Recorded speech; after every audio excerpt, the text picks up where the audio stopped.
Hello, everybody. It's Randy Selzer here. Welcome back to my YouTube channel. Welcome back to the podcast. Today, we have a very special guest. John Krpan is here today. He's a well-known real estate personality in the West End of the GTA. He has his own company called the Krpan Group that was established in 1973. And John started out as a real estate agent. And again, he's built this vertically integrated company that does development.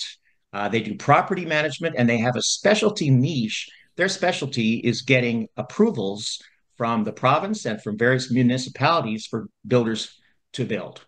And, anyways, John, welcome aboard. Nice to have you on the podcast today. Welcome.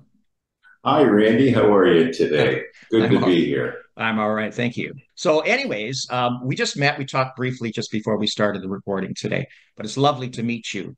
And your assistant, Billy, had sent some questions around that we agreed that we're going to talk about today. We could talk for hours. I know you and I definitely think we could talk for hours.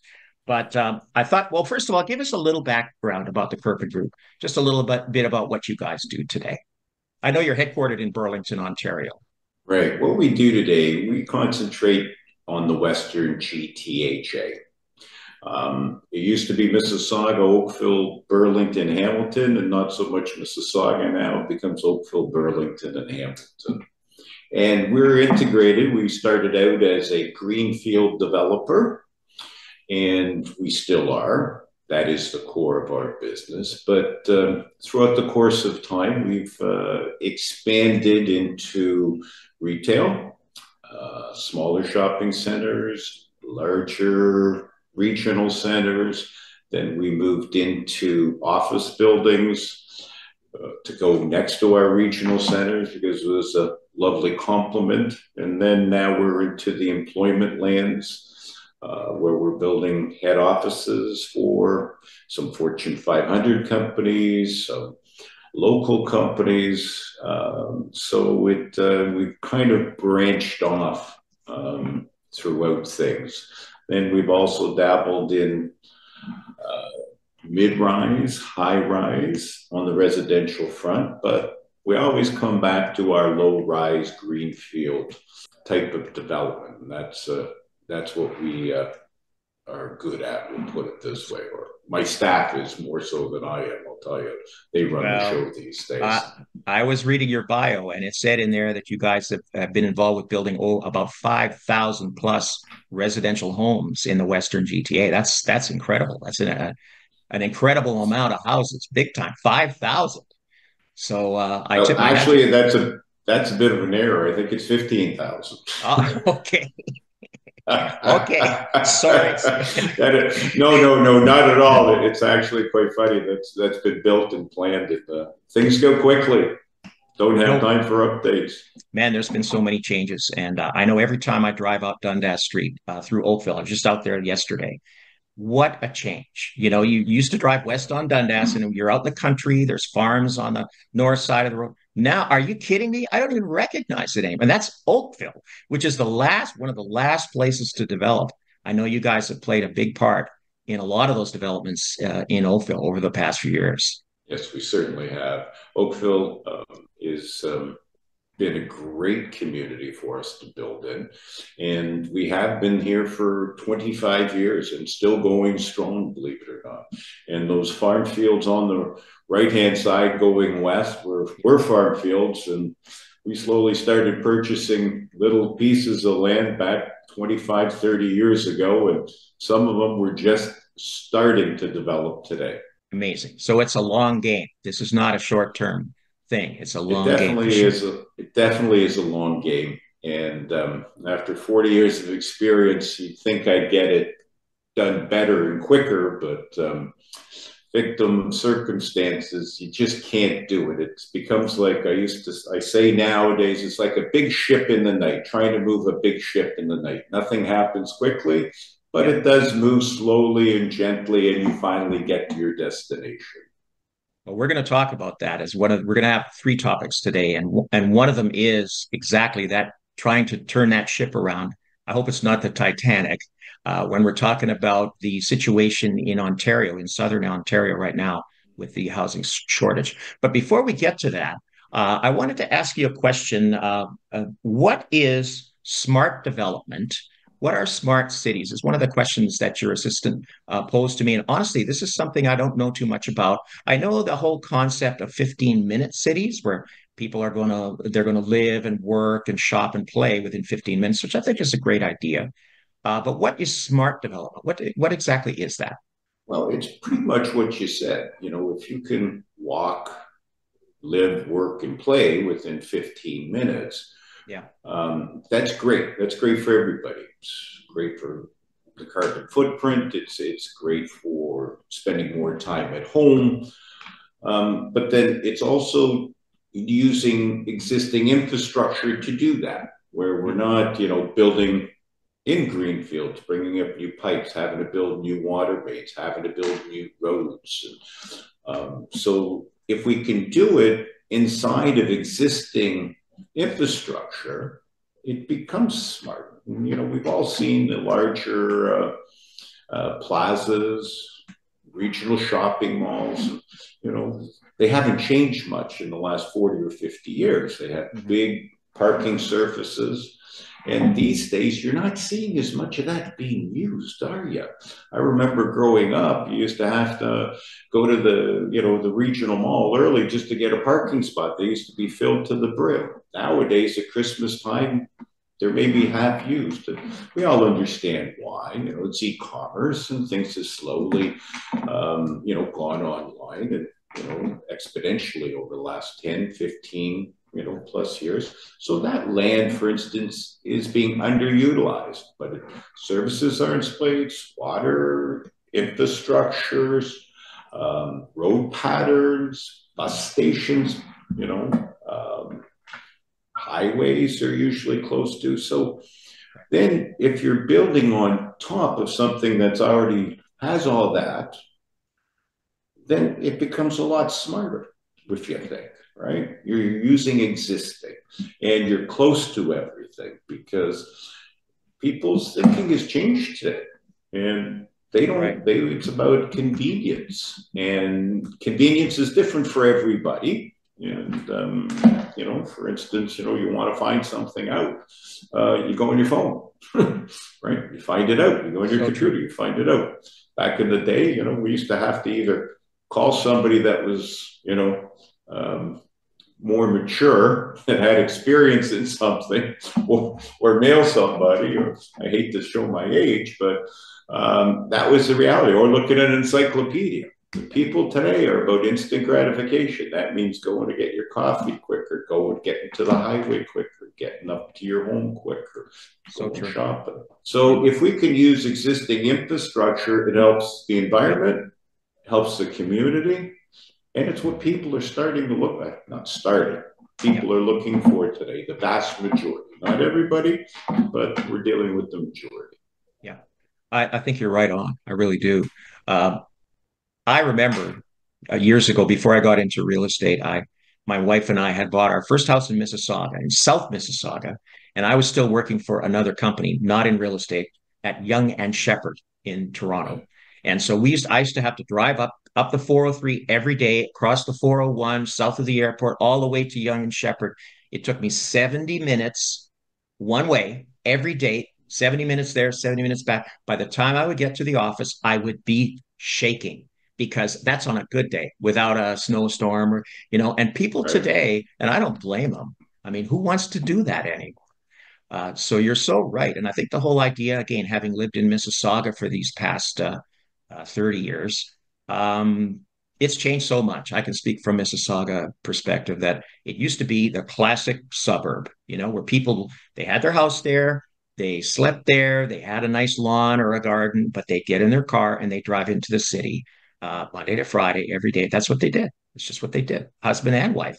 And now you're seeing less people. I mean, there's been such a change, and COVID changed a lot of stuff where so many people are working from home now, at least part of the time. And people don't want to do a 70-minute commute anymore. I'm convinced of that too. So there's so much now employment growth in Mississauga and in Oakville and Burlington too. And Hamilton has a resurgence. What's going on there? That's amazing. So I think it's all good. And it makes sense. You're right. It's smart. I sometimes worry about the existing infrastructure. when I see in the city of Mississauga, they've been turning down some development proposals because they're saying we don't have enough sewers and water mains. But so I guess that's something that needs to be addressed before they can proceed with that. But that's okay. So that's a smart city. That's a smart city or the 15-minute city, smart development where you're taking advantage of existing infrastructure, cutting down on the carbon footprint, cutting down on the commuting and all the other stuff that goes with that. Makes a lot of sense. Really does. So you guys are on the Today's forefront. today's society, people won't commute 70 minutes. It's just unheard of. I don't blame them. I really don't. And well, if I can digress a bit, and I tend to run off a lot, I'll ramble on. So you just tell me to shut up when it's time. But I believe, It's your show. well, I know, but seriously, I do. I believe that public transit. And I'm not a political person. We're not going to get into politics here, but I believe the current provincial government is doing a lot of good things in terms of public transit infrastructure. They're actually doing something, whether it's a new subway line in Toronto, the LRT in Mississauga, or planned one in Hamilton. Whereas nothing had really been done for about 30 years. Like they just let stuff sit. And now they're finally starting to catch up because, in my view, and again, I'm just Joe Citizen, that's kind of the backbone. If you want to get people out of their cars, you got to have either a subway or some kind of fast rail that's going to get you to where you want to go. So I hope they can expand on that. Well, I think they've done an amazing job, this government, and I'm not being politically Yep, driven one I way agree. or the other, but Totally. I deal with this on a day-to-day basis. And Right. what I've seen this government do Yep. um, has been 10 times more than the government in the last 15 years combined in bringing transportation options to the table. And what I've noticed is this one goes ahead and does it. Doesn't Yes. talk about it, and you know that's a problem with a lot of bureaucracy today, which we deal with. There is a lot of conversations, there's a lot of committees, but no action. And actions speak louder than words. And I have a lot of examples over my decades of experience of non-action by municipality, regions, Yep. provinces. Yep. So it's refreshing. Okay. And if they're going to skin their knees and not do it right, at least they're trying, and then reposition and learn from your mistake rather than Well, not do anything. I think, and there's a lot of stuff going on with these, what do they call them? MZOs, these ministerial zoning Mm-hmm. things, where some of the municipalities are freaking out because Mr. Ford has decreed that, you can have high-rise buildings at a transit hub, which makes perfect sense. That's where they should be. But tell that to the good people in Port Credit. Oh my God, you're going to have World War III. So I can see that there's going to be some pushback on it, but I agree with you. I think it's great. I really do. Well, you know what? We call them NIMBYs, right? Not in my backyard. Yep. And I've contended with that every day of my career. But it's funny what I've noticed over the course of time. The Yep. people that are our biggest opponents will say on Right. anything we do, whether it's a greenfield or whether it's a high rise or a mid rise or a plaza that we do, or um, they they give you resistance. But what I've noticed, the same people come and buy the minute you open. When you have your sales office going up, and they're one of the first people, because guess what? They're the most educated and they understand finally what you're actually doing. And rather than a knee-jerk reaction saying, oh, I'm building this condo tower or I'm building this, community or subdivision or whatever, and it's knee-jerk to say, no, not in my backyard. But when they sit down with us and finally listen and understand, maybe it's not for them today, but why should you stop your neighbor who is been there for 40 years and now has a little hard time managing steps and whatever, moving into a condo where it's one floor, which is better for them. And so, you know what? When you educate people and understand, and they finally understand what you're actually doing, we're building to what the need, we're developing and building to what the need of the market is. It may not be for an individual. I can't build for one individual when we're building communities. But when we get a chance to explain to people that this is what we're doing, and you may need this at some point in time, or your neighbor may, or your son or your daughter, Yep. you may want them a little closer, and this may be the most attainable type of housing in the neighborhood. So it's about educating, those people that are complaining sometimes, Well, and then they come around. I can only imagine the journey that you must go on when you get a new project and you have to get zoning approval. You have to get all the servicing in. You have to get, if it's, let's say it's a condo, a high rise condo, you have to pre sell those units. Then you have to deal with construction issues. You finally get occupancy. Then you got to get it registered. I mean, I can't even imagine, especially in a residential neighborhood, and you want to put a 40-story condo down at the corner. I can't even imagine the hoops that you guys must have to jump through to get permission and then to actually make it happen. That's remarkable. It really is. Yeah, I have to hand it. I have the best staff in the province, in Well, my humble opinion, probably in the country. They do an amazing job getting through that process, because it's forever changing. And what's good in one municipality is not necessarily, govern you in the next municipality. And you have a lot of things to contend with. But that's our chosen profession, and we do enjoy it. There becomes a feeling of accomplishment when I do finally drive down into Mississauga, Oakville, Burlington, and Hamilton, and I saw those green fields now, and I say about one of our communities we completed in Alton Village in Burlington, and I was really against actually having this bowl where skateboarders and rollerbladers could go in, and I'm thinking, oh, this is never going to get used. What a waste of acreage. I'm thinking in the back of my mind, it's part of a community park, and I'm thinking, okay, well, it's never going to get used, and they wanted to put it on a prominent corner. Guess what?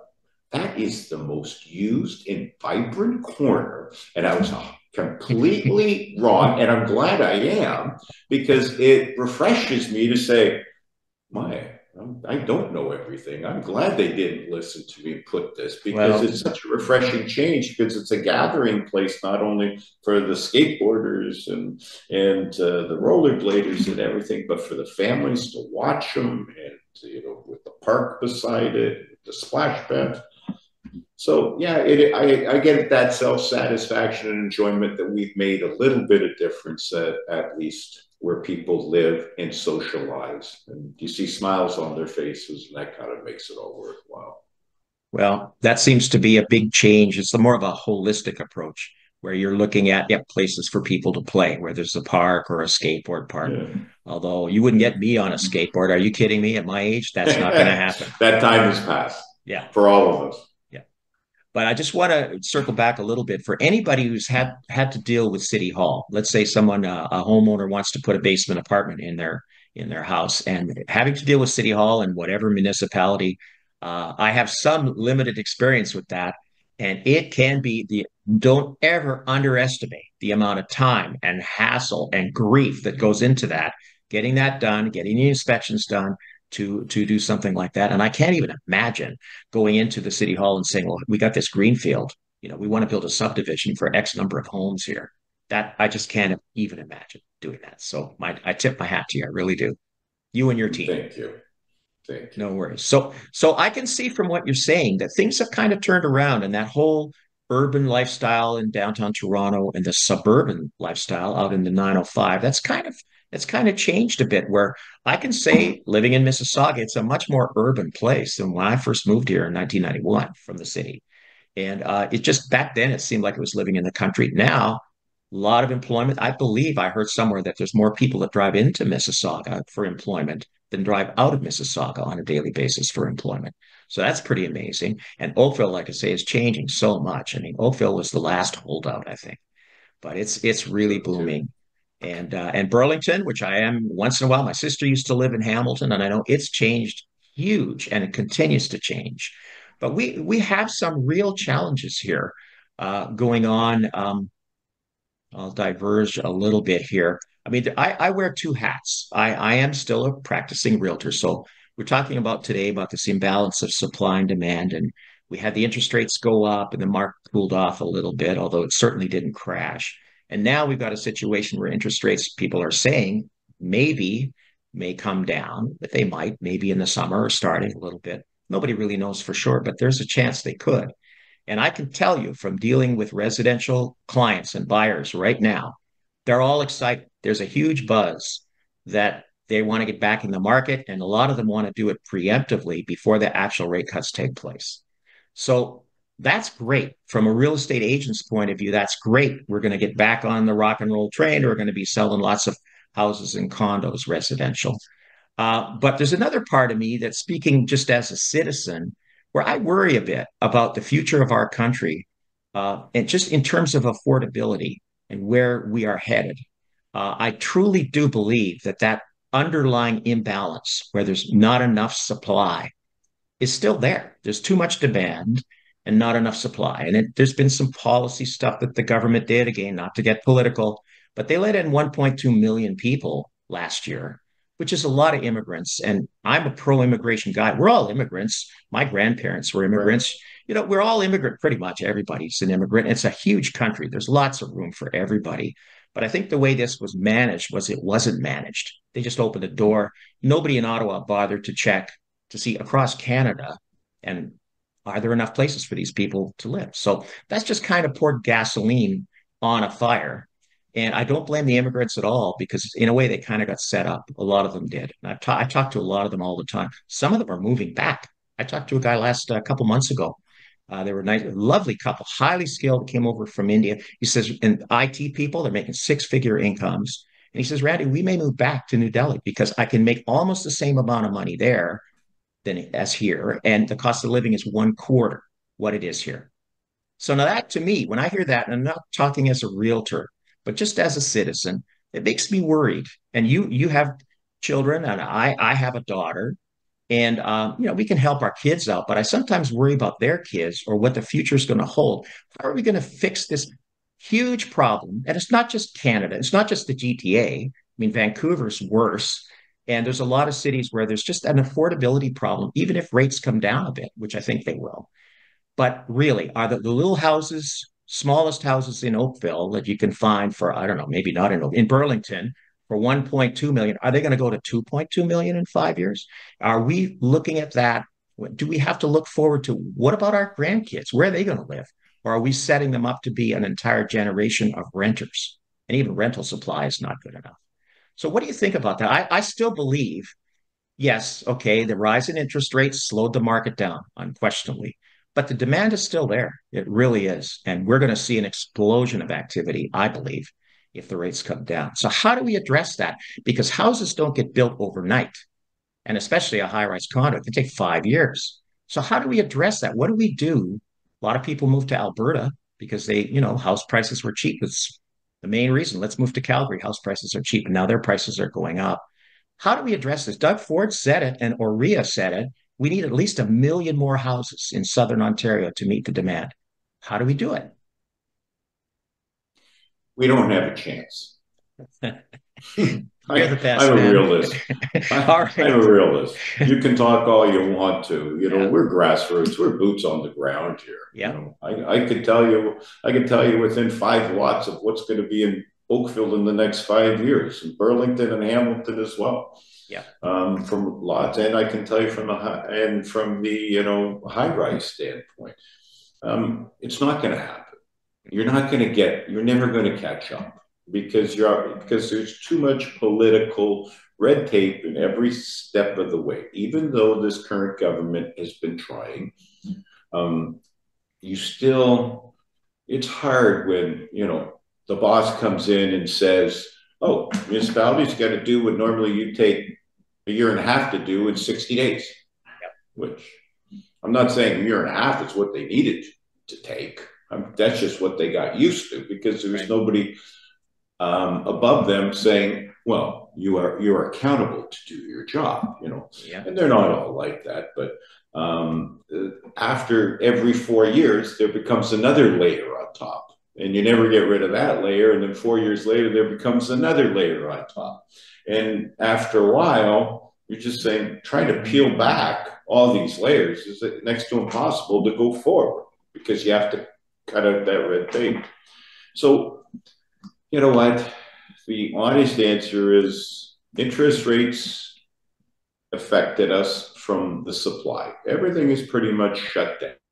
There's no condos being sold. So in 6 months, no condos are going to be going up. They're going to finish off what they've sold over the last 5 years, 4 years, maybe 3. Nothing really much is materialized after 2 years. Takes you about 3 to 5 years to build if it's not too big, minimum.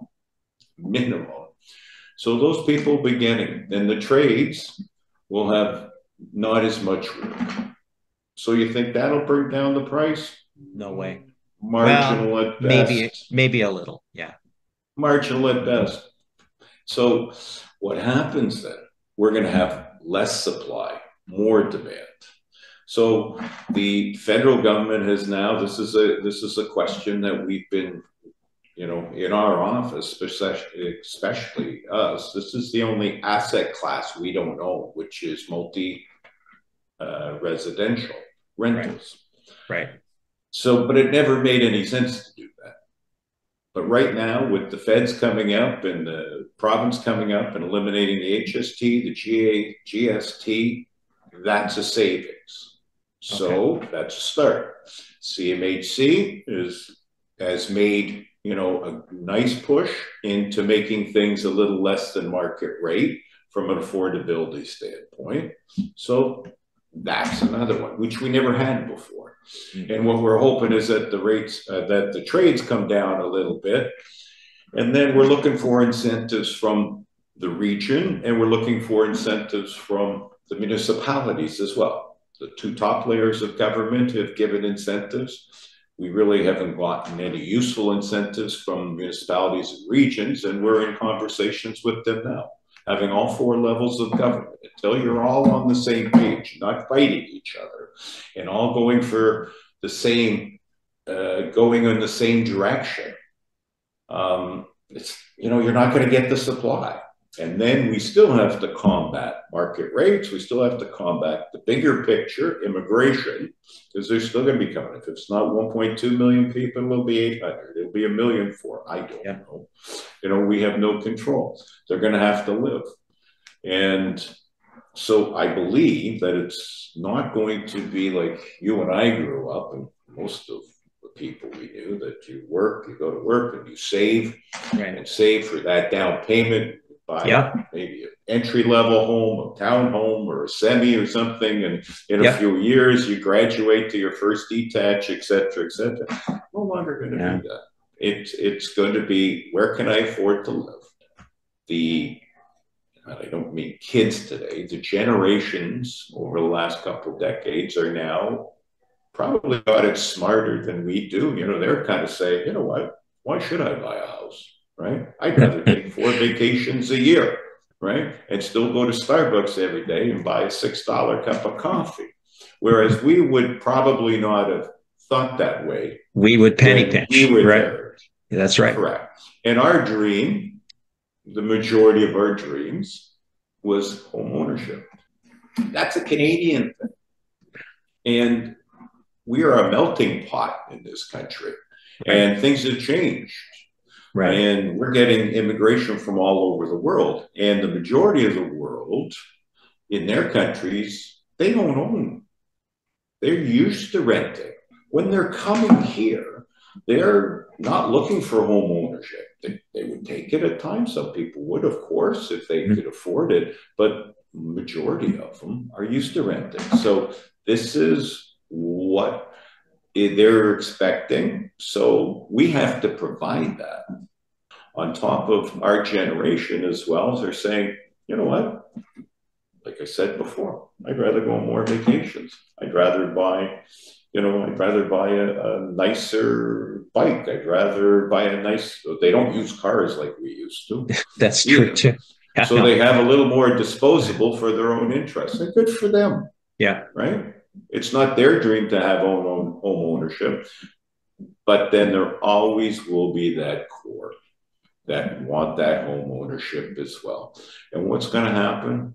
I think you said it. Prices are going to go up because we're simply driven by economics. Supply, demand. Take a look at Manhattan.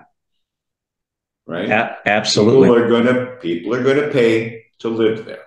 And it becomes a worldwide destination, not just a local destination.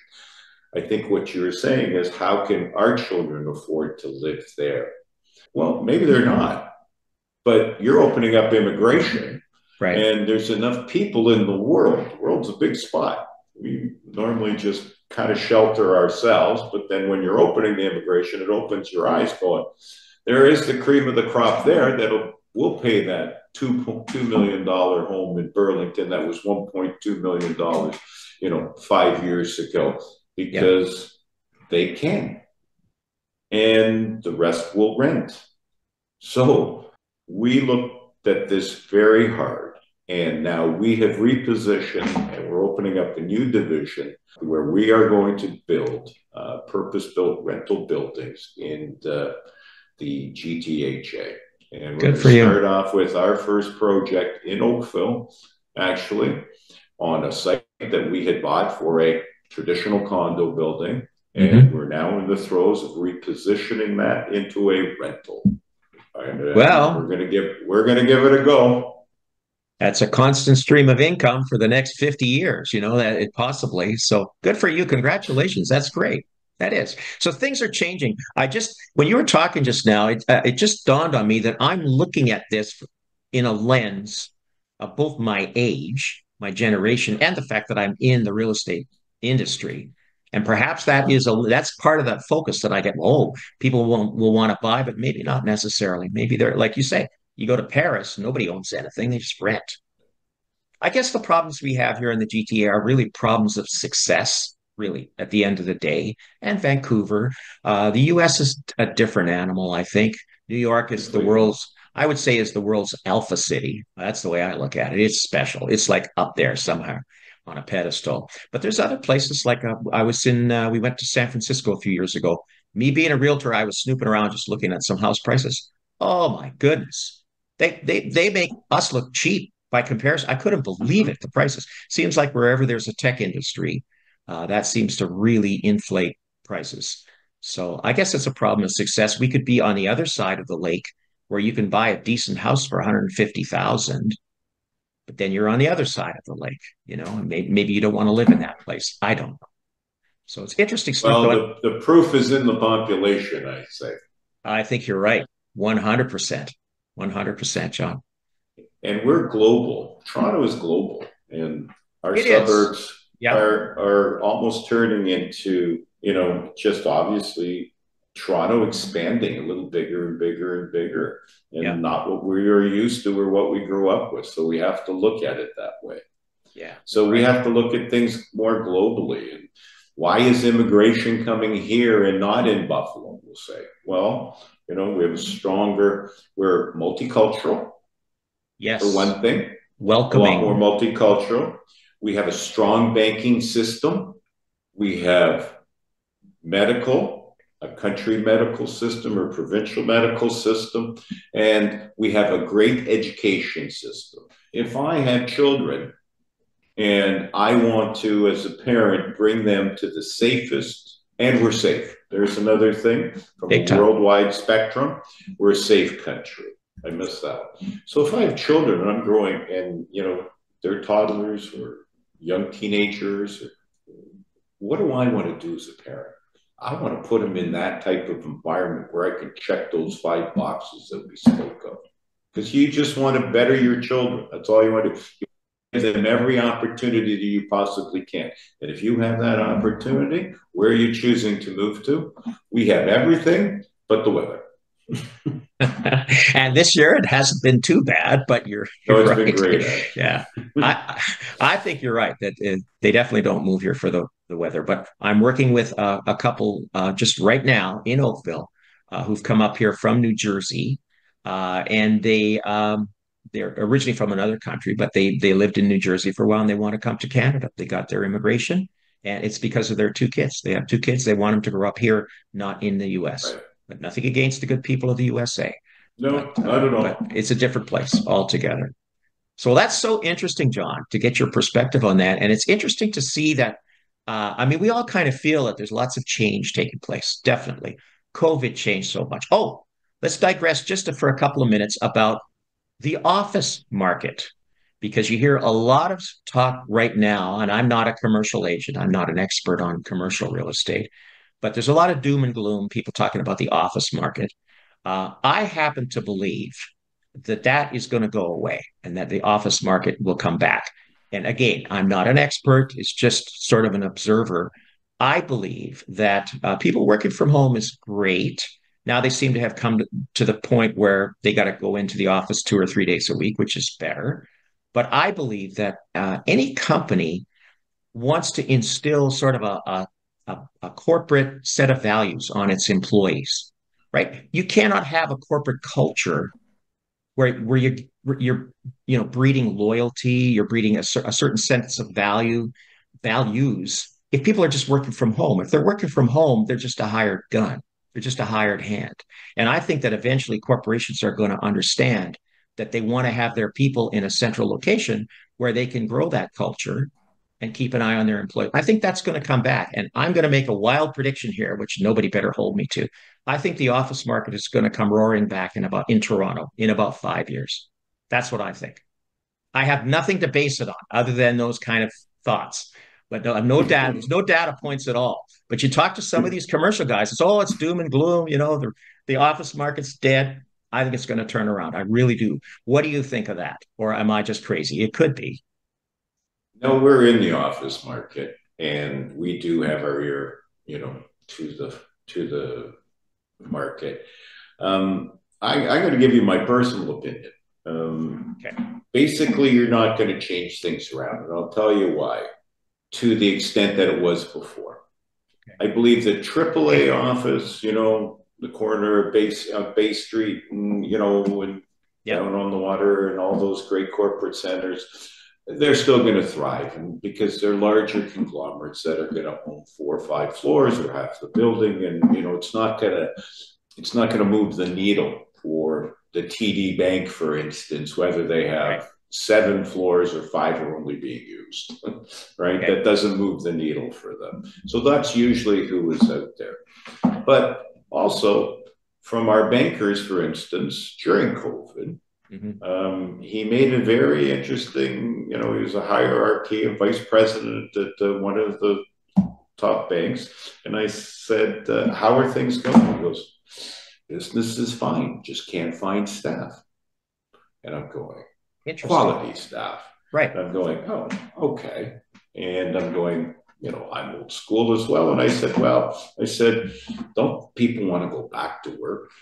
Go back to an office, get up, feel good about themselves, put on a jacket and something and get their cup of coffee, take their drive. He goes, yes, but they don't want to do it every day anymore because they see the benefits of being at home on Friday, on Monday. And I'm going, well, just put the hammer down, right? You're the big heavyweight, so you got to come to work Monday to Friday. He goes, that's not going to happen. I said, why not? He goes, nobody will apply for the job. We'll have no applications because other people will give you that opportunity. And again, it goes back to, something in a different field like we talked about before. Today's society, they would rather, not buy a home and take that extra vacation. In this example, they would rather take less money, have the availability to not go in on a Friday and a Monday and work from home than to get an extra $10,000 a year or $5,000 or whatever that extra figure is, and to have that flexibility, or not go to an office at all. Okay, so that's interesting. That is interesting. I thought it was myself. I'm wrong. Okay, so I'll well, nobody's right or wrong. It was just a different viewpoint from a larger company.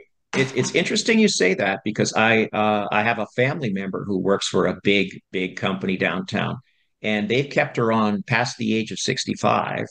My sister, and I didn't think they would do that, but their words to her were they can't find enough qualified people to do this job, which I was shocked. I couldn't believe it. But anyways, good for her. She's happy working away. And Good. but so I guess that does exist, that there is a labor shortage. Okay, so there's a labor shortage, there's a housing shortage. What is going Mhm. on? Interesting questions. But I salute you, my I, friend. I do, for what you're doing out in Oakville and Burlington and Hamilton and Mississauga, with this whole concept of sort of sustainable cities, smart cities, 15-minute cities, whatever you want to call them, where people can their teenager can go out skateboarding on the corner, and they can work in the city and they can live in the city, shop in the city. That's got to be the future. It's got to be the future, I think. it's now. It's not even the future. It's now. We're Yeah. behind. We're actually behind. Okay. So we have a community we're doing and we're repositioning right now, where we have 400 acres in Old Town of Waterdown, which is now Oh yeah. classified as Hamilton, where we've made a suburban 400 acres into an urban. And we've done it kind of backwards. So we originally bought that land to do a power center. Remember 15, 20 years ago, Yeah. traditional power center, you put the Walmarts and the Zellers and the Ronas and the Home Depots up, and so they get absorbed in these large parking fields. Well, it took so long and it ended up that, e-commerce started to come in and, starting to make waves. So we had additional surplus of lands. We filled up 700,000 square feet Yeah. of the Walmarts, the Ronas, Right. the banks, and all of that. But slowly, the Zellers left of the world, right? Targets came in, they left, the Sears left, Home Depot isn't expanding in this country, Lowe's left, right? So it became it became rescinding. So we're sitting there with that additional acreage that we had planned, because it took us 10 years to get through the planning process, and the market had shrunk, but the planning process says, okay, fine, go ahead. Well, there weren't the tenants for it. Now, what we thought, we tried a few other things, nothing was working. So we thought, okay, what's happening nowadays around shopping centers? Housing. Right. So then it's now taken us about 6 years, maybe 7, time goes quickly, to reposition that into housing. Wow. Attainable housing, volume of housing, low, mid-rise, high-rise housing. Wow. What else? What else would go in a parking lot of a power Right. center when you think Right. about it, Right. intersected by two major highways? So that's what we've done, and we just finally, after 6, 7 years of painstakingly negotiating and going through the process and having COVID for 2.5 years, where nobody was in City Hall, or I don't think they're back anyways. No accountability, in my humble opinion. Trying to get somebody to listen, trying to move the file from one desk to the other. Wow. That threw us behind the 8 ball. But lo and behold, this past fall, we were now approved to build our little city of 4,000 plus units.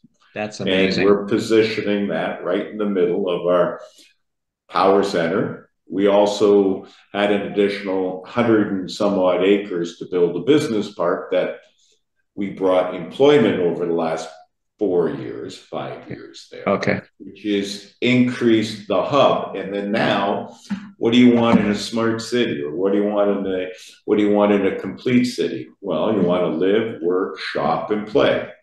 So what do we have? We have now 700,000 square feet of retail and service uses. Perfect. 3,000 jobs we brought in with 1 million square feet of employment. In Waterdown. In In Waterdown. Waterdown. Wow. Yes, in Waterdown. And we brought in the infrastructure for the roads and the bridges and the hydros and the stormwater management ponds. And we built the trail system and the park system all in advance. Now that's all in and established. We then went out and got 7 doctors, MDs, where they're all leaving. My staff did an amazing job of grabbing these 7 doctors and putting them under one roof. So in 3 months, they're going to be opening up their practice in our community of 7 GPs. And isn't that wonderful? You never hear that. You hear, No, I you can't don't. find a doctor. I'm bringing 7 new ones here. It's been a while since I'm going to have to go out to Waterdown. It's been a while since I've been out there. It's a lovely place for any of you listeners who haven't been there. Wonderful place up on kind of on the mountain there. And Right on the top, it the is. escarpment. That's right. And so that I'm going to have to go out there and check it out. I know there's been a lot of changes there for sure. It used to be 20 years ago, just a little town. There was nothing there really. So It still has a little town mentality, but we're a little situated, yeah, with the 403, the Highway 6, the Highway 5, the right. 401 to the north. So Well, it's a wonderful location. You're 10 minutes from, the mountain in Hamilton yep, and downtown, and 5 minutes to Burlington, and, yep, yep. 25 minutes to downtown Mississauga. So everything's getting shifted out, as you put it, right? Mississauga used to be the suburbs. It's no longer the suburbs anymore. That's right. That's right. Well, John, you've opened my eyes here. I didn't realize that you guys are basically building cities. Like you're basically, again, it's a holistic thing. Everything down to doctor's offices, which is Doctors' things that offices. people take for granted, but it needs to be done. It needs to be, somebody has to think of it in the first place. And I also am impressed by the way you guys are on your toes because when the market changes, you gotta make changes and to Right. address the new needs of the market. And so that's so interesting. It really is. I'm Eight, impressed. 10 years, 8, 10 years ago, never have thought about building a mid-rise. I would have never thought about, 2 years ago or 1 year ago, I could honestly say, never thought about building a, purpose-built rental building, residential. Never. But you have to stay nimble. You have to stay current in the market. I think to exist and progress. And Well, it does a square peg doesn't always work in a round hole. So you have to figure out, you know, what's working today. well, that's so good, man. It's so nice to talk to you. It really was a pleasure. My pleasure. And we should do this again anytime, if you don't mind me rambling on half the time, but it's interesting to hear what you guys are up to. It's very impressive. And we just Well, scratched thank the you. I appreciate surface. it. I know we just scratched the surface. There's a lot of other stuff that you're involved with. But thank you so much for being on the podcast today. It was a real pleasure to talk to you. Oh, my pleasure. If I can help in any way, please don't hesitate. Be careful what you promise. Be careful what you promise. Uh, Randy, it was a pleasure. okay. Nice to meet you, sir. And we'll talk You again take soon. care. Take care. All Bye. right. Bye bye.